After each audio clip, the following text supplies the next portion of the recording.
që kom të gjunë një rast me një xhami, hoxha ka bon namazin e yatsis, i fal 3 recate. Po një xhamat i kish pas 4 lokale. Për çdo recat i kish bë llogaritjet e lokaleve brenda namazit. Sa ka fitu sot, te i pari te i dyti. Edhe secili gjithë xhamatin nuk e kanë përmirësu, nuk e kanë korrigju hoxhën. Vetëm ai në fund po i thot hoxhës i ke fal 3 yatsin e ke fal 3 recate dhe jo 4. Thot, po pse atëherë nuk më keni korrigju? Tha, ku pe din ti? Po unë i kam 4 lokale. Në çdo namaz tha e bëj llogaritjet e lokalit par, 2, 3 dhe 4. Kësa herë ta mdullën 3. Për atë arsye dita që ke gabu.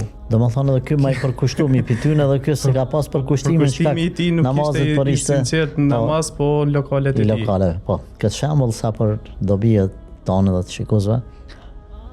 Për herë të parë në vitin 2002, ashtu ka qenë ne ka shpjeguar Shekhi i nderuar Muhammed Ejubi, lexuesi i Kuranit, edhe imam i xhamisë pejgamberit sallallahu alaihi wasallam klas, na mësonte edhe lëndën e Kuranit dhe të tefsirit, e përmendte këtë shembull edhe pse me disa detaje pak më ndryshe, por ajo ideja është domethënë kjo e kompletuar normal se na nuk themi që të gjithë besimtarët janë në këtë pikë, por kemi domethënë situata kur le për të dëshiruar, domethënë hala më mirë